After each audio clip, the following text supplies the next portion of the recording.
Hello students, good morning. Myself Mohit Prakash और आज हम बीएससी फाइनल ईयर में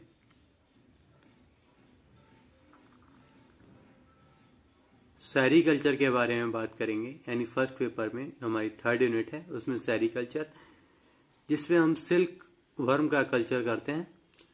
तो उसके कल्चर को हम सेरीकल्चर कहते हैं, जिससे हमें सिल्क प्राप्त होता है, जो हमारे लिए बहुत इम्पॉर्टेंट है। तो आइए देखते हैं सेरीकल्चर, इम्पॉर्टेंस, इंट्रोडक्शन। सिल्क का इतिहास भी काफी प्राचीन है। हमारे देश में सबसे पहले लेफ्रॉय 1906 ने न्यू दिल्ली के पूसा इंस्टीट्यूट में सिल्क वर्म तथा सेरीकल्चर पर इन्वेस्टिगेशन स्टार्ट किया था।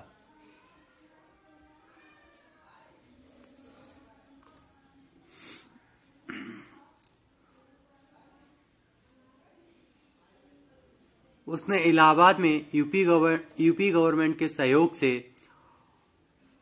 ऑल इंडिया एग्जीबिशन में एक सेरीकल्चर स्टॉल भी लगाया, जिससे वैज्ञानिक तथा आम जनता का ध्यान इसकी ओर आकर्षित हो। वैसे सिल्क का इतिहास बहुत प्राचीन है। सिल्क के विषय में सबसे पहले चीन के लोगों को पता चला है, जिसे उन्होंने काफी समय तक गुप्त रखा। लेकिन बाद में जिन व्यक्तियों ने सिल्क वर्म के अंडे को बाहर भेजा, उन्हें मौत की सजा दी गई। आजकल यह संसार के सभी भागों में फैल चुका है। तो आइए अब बात करते हैं हम सिल्क मॉथ की, जो सेरीकल्चर का मेन पार्ट है। यानी जो इसका वर्म है उसे हम सिल्क वर्म कहते हैं। आइए देखते हैं इसकी सिस्टेमैटिक पोजीशन। फाइलम आर्थ्रोपोडा,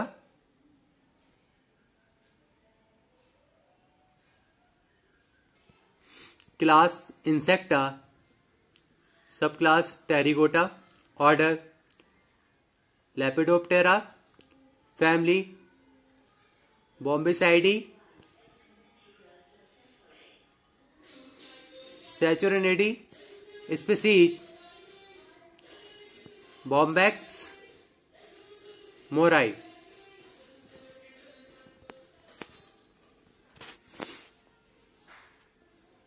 तो अब हम बात करते हैं पहली जो स्पीसीज है वो बॉम्बैक्स मोराई। इसका कॉमन नेम है मलबेरी सिल्क मॉथ। यह सबसे कॉमन सिल्क मॉथ है। यदि इसका नेटिव प्लेस चाइना माना जाता है, लेकिन अब यह भारत, जापान, फ्रांस, कोरिया आदि देशों में भी पहुंच चुका है। इस मॉथ के लार्वा का नेचुरल फूड सहतूत की पत्तियां होती हैं।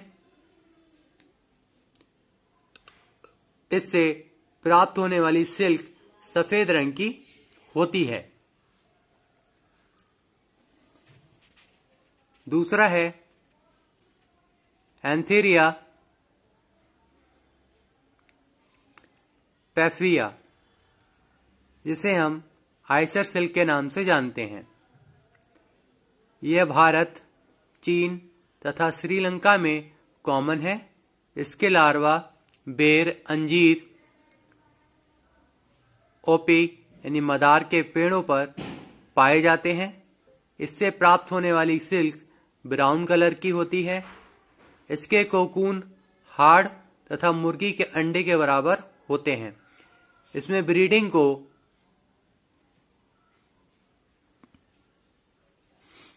कंट्रोल करना कठिन होता है। अगला है हमारा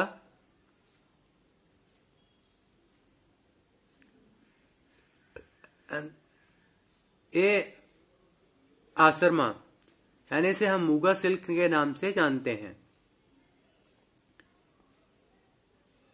यह सेमी डोमेस्टिकेटेड नेचर की होती है। इसके कैटरपिलर्स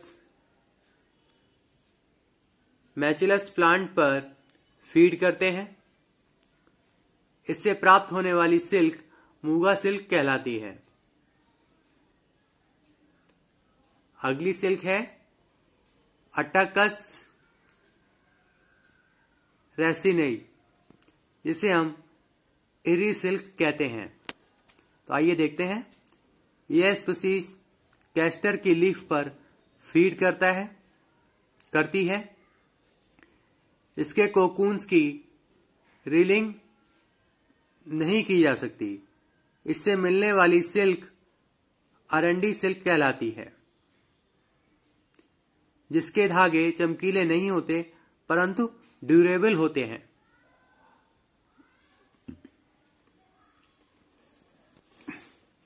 अब अगली सिल्क जो है वो एंथीरिया पेरिनाई। यह चीन तथा जापान में मिलती है। इससे अच्छी क्वालिटी की सिल्क प्राप्त होती है। जापान में जो स्पीसीज काफी समय से पाली जा रही है।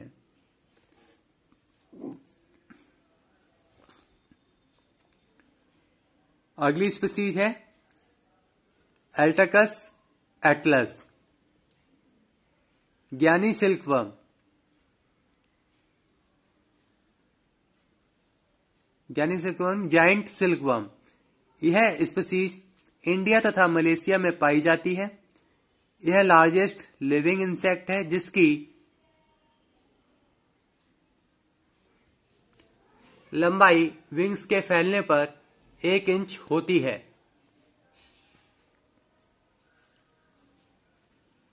इसकी लंबाई विंग्स के फैलने पर 11 इंच होती है। ऊपर लिखी सभी स्पीसीज में से 4 स्पीसीज सेरीकल्चर के लिए कॉमर्शियली यूज की जाती हैं। ये बॉम्बेक्स मोराई, एल्टकस रेसिनाई, एंटहिरेरिया पाइफा, एल्टकस आश्रमा आदि हैं। तो अब हम बात करते हैं इसकी लाइफ हिस्ट्री की। तो life history of Bombyx mori. Silk moth unisexual होता है और 2-3 दिन के जीवन काल में यह फीडिंग नहीं करता है। तो बात करते हैं अब हम इसके फर्टिलाइजेशन की। इसका फर्टिलाइजेशन कैसे होता है आइए देखते हैं। फर्टिलाइजेशन इंटरनल होता है। कॉपुलेशन के बाद फीमेल एग देना स्टार्ट करती है। अब बात करते हैं इसके एग लेइंग। एक फीमेल मॉथ कॉपुलेशन के बाद 400 से 500 एग देती है।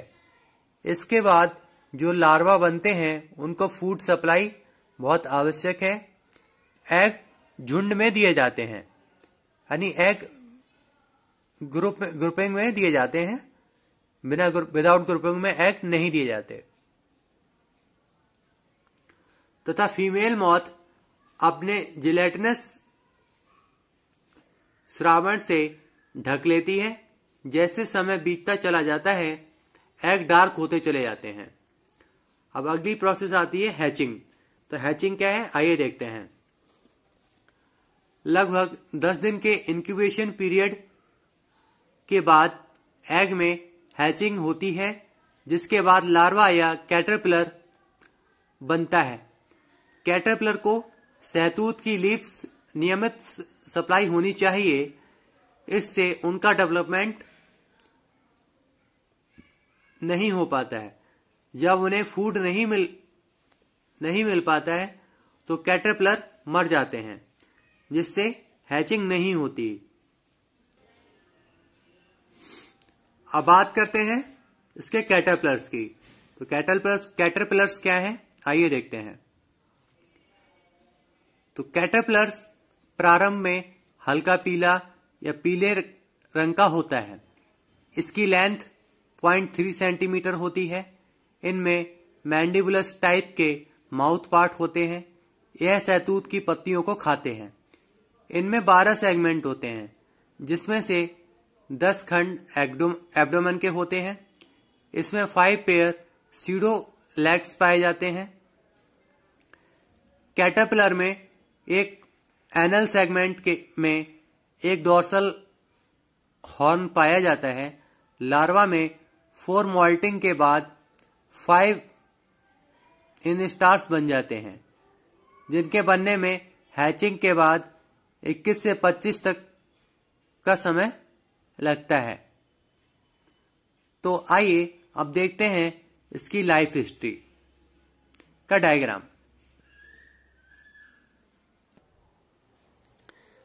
Life cycle of Bombax mori.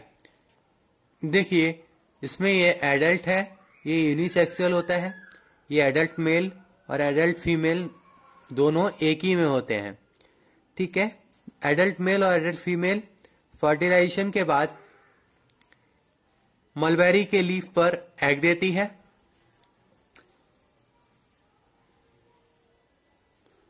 और उसके बाद डॉर्सल हॉर्न स्टाइल बनता है। ठीक है, इसमें सीडोलैक्स भी बनते हैं। ये हमारा कैटरपिलर होता है। और कैटरपिलर से कोकून की फॉर्मेशन होती है।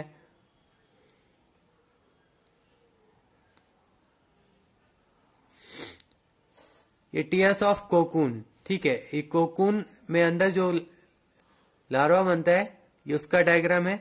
और कोकून से डायरेक्ट एग के मेच्योर होने के बाद डायरेक्ट एडल्ट की फॉर्मेशन होती है। तो आप इस डायग्राम को बनाइए।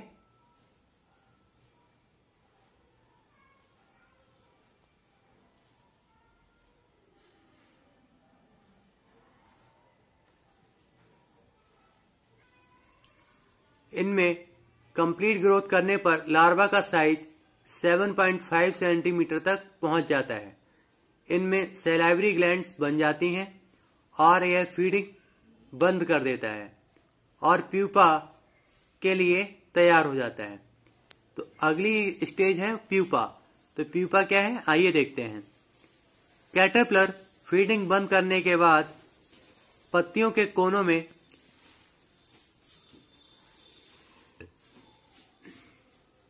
पहुंच जाते हैं। इनकी सिल्क ग्लैंड से एक सिल्क फ्यूडेड है, जो एक हाइपोफैरिंक्स के एक पोर द्वारा बाहर आ जाता है और सिल्क के एक लंबे पतले धागों में बदल जाता है। यह हवा के संपर्क में आने पर हार्ड हो जाता है और कैटरपिलर की बॉडी के चारों तरफ एक कवरिंग के रूप में लपेटा जाता है। इसी कवरिंग को कोकून कहा जाता है।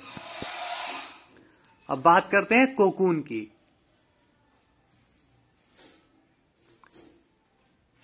कोकून प्यूपा का सफेद कलर का कलर है। इसमें आउटर धागे इर्रेगुलर और इनर धागे रेगुलर होते हैं। एक कंटिन्यूअस धागे की लंबाई जो कोकून से बनने में काम आती है 1000 से 12,000 मीटर तक होती है, यानी 1000 से 1200 मीटर तक होती है। इसे पूरा होने में 3 दिन का समय लग जाता है। धागों को लपेटने के लिए कैटरपिलर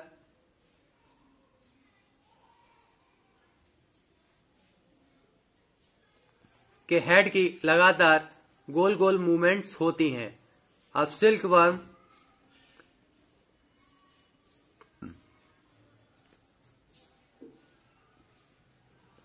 और कोकून का वेट 1.8 से 2.8 ग्राम का होता है। कोकून व्हाइट या येलो कलर के होते हैं। 10 से 12 दिन के अंदर प्यूपा की कवरिंग फट जाती है और यंग मॉथ बाहर आ जाती है। अब बात करते हैं रेसेस ऑफ सिल्क मॉथ। जिस रेसेस से साल में केवल एक क्रॉप मिलती है उसे यूनिवेल्टिंग कहते हैं। जिससे साल में 2 क्रॉप्स मिलती हैं वो वाई बेल्टिंग कहलाती है। आजकल कुछ कॉमर्शियल रेसेस भी बनाई जा रही हैं। तो बच्चों, आज के लिए बस इतना ही। Thank you.